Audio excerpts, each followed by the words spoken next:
With Christmas around the corner, Canadians who celebrate are quickly running out of time to find the perfect gift for their friends and family. And while there are plenty of lists out there for the top gifts of 2023, occasionally we come across suggestions for some unexpected gifts. While many of us are buying things from our favorite companies and stores, our next guest thinks that it might be better to think about buying a piece of the company rather than buying stuff from them. Joining us now to discuss if stocks are the perfect present this holiday season is Brendan Caldwell, director at Caldwell Securities Ltd. Brendan, thank you for joining us on Forum Daily. Thank you, Julie, and Merry Christmas. Merry Christmas. Investors have a lot on their minds right now. One of them is Christmas shopping. Brendan, you believe that instead of buying someone a gift card or gifts, to purchase stocks in a company instead. Is this a better option? Yeah, I certainly can be. My dad and I were talking just over lunch today.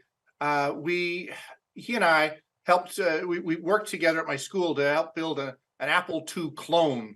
I think it had 64K of random access memory of RAM back in the early 80s. And he was reflecting on the fact that, well, if we were building an Apple II, maybe we should have just bought some Apple stock, because that would have done so much better, even with all the ups and downs over the last 40 years. So I have a number of my clients. I mean, for my own kids, we bought them Disney shares.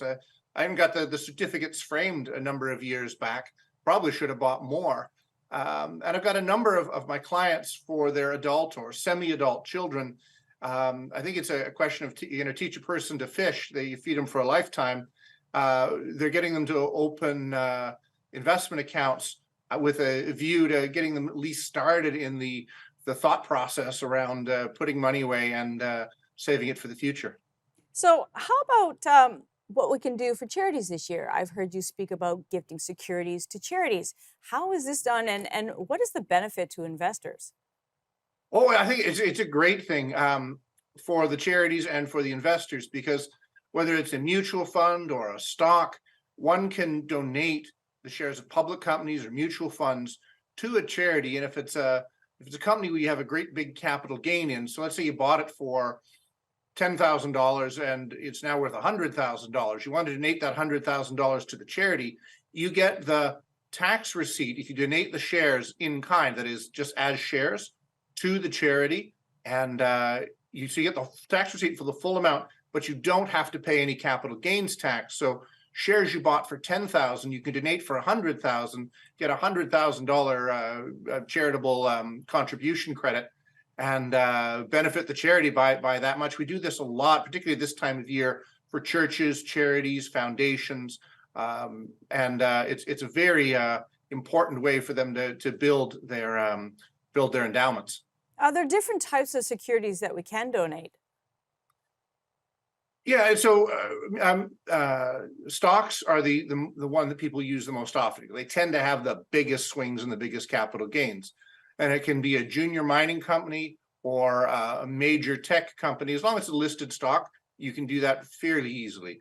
And mutual funds is another one that people do. So if you've owned a mutual fund for a long period of time and got a big accumulated capital gain, that's another one that can be used. So there's a number of different types, but those are without getting too far down the rabbit hole, the two most common.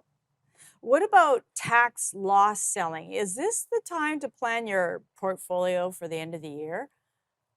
Yes, but I think you can go both ways on that. In that, if you have stocks that you've seen big losses in, it's not uncommon for investors to want to take losses at the end of the year, so they can write them off against any gains. So they tend to stocks that he who has not, even what he has will be taken away from him, as somebody once said. So stocks that have done badly through the year tend to do worse in December, and stocks that have done well tend to do worse in January, because people want to take all their capital losses in December and not harvest their capital gains to January. So people might want to take their capital losses now, but they might also want to look at buying some of these stocks. As it's a company you've really wanted to own that's done badly in 2023, you'll probably see it underperform this month. And sometime between now and the year might be a very good time to invest, to pick it up, because those stocks tend to, once all the sellers are gone, bounce fairly significantly in January. Wow, lots to think about. Thanks so much for your time today. Thank you, Julie. Merry Christmas.